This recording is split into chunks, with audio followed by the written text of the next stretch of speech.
thing to do in the Thermomix is make frozen fruit sorbets. And whether it's melon, pear, pineapple, I totally love it. And I hope if you haven't made it after this video, you're going to go out there and get some fruit and do it. And it's made by freezing the fruit in advance for at least 7 hours. And the best way to do it is to cut them up and put them in the freezer laid flat. Little tips: you don't need to go out and buy pre-frozen fruit. Buy your own fruit that you know is super sweet. Cut it up. I've done watermelon and I've done melon here. Lay them flat on a plate or on a tray that fits in the freezer. Let them freeze semi-solid or completely solid, and then just bag them up, and you've got loads of fruit available.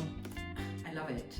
I love the fact that you can experiment, throw anything in there that's frozen peas, and it will actually make a beautiful, beautiful sorbet for you. Just go and get whatever fruit you can get, let it get really ripe and really sweet, and that way you don't need to add any sugar to it. So melon works really well, and bananas really ripe they have to be, and then you freeze them. One of my very favorite fruit sorbets is conference pears, when they're really lovely and ripe, not too mushy, but you know, just soft and ripe. I peel them, I core them, and I put them in quarters in the freezer, and they make the most glorious sorbet. So that's only a few ideas. Pineapple's really good too. I do pineapple and cumin and black pepper sorbet, which is amazing. If you're stuck for ideas, Cookie Dough is always available. So many different ideas here.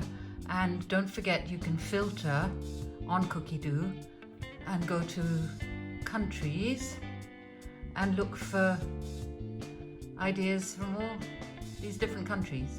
2 rules: you shouldn't use more than 500 grams of frozen fruit. And the other thing is, you will be using your butterfly whisk. Make sure you never use it over speed 4.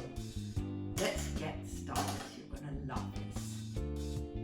So I'm going to set my scales, pour in my fruit, making sure I don't put more than 500 grams in. I've got 492 there. Put the lid on, put my spatula in, and then set it.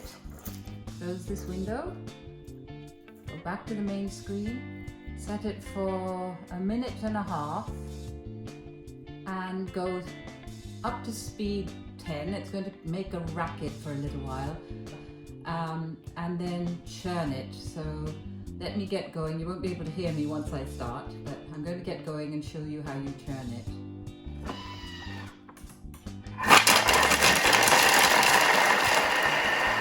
I have to show you this amazing spatula as well. Look, it's got a skirt which stops the spatula from getting down to the blade, and it's angled in such a way and shows you the angle by this little bit of the skirt where it's pointy, and the idea is that you can then angle it and wipe down food as you're stirring inside from the side.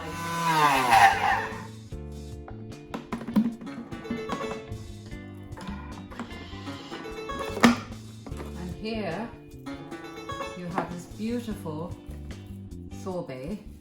Now I don't know whether you can see it yet, but I will push all of this back in.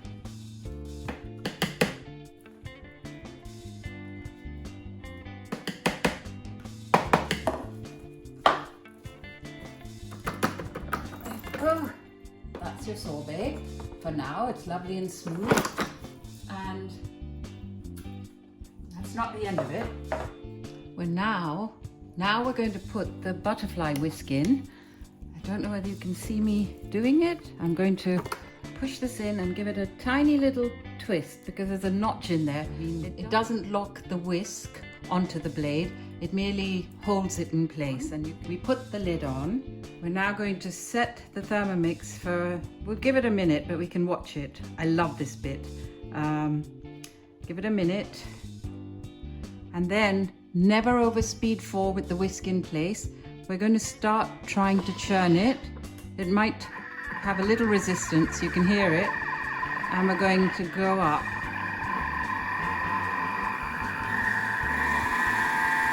to speed 4.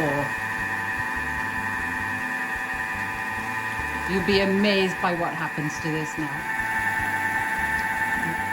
It's churning away. I think it's done, so I'm going to stop it. It's going to release, and look at that. The most delicious sorbet.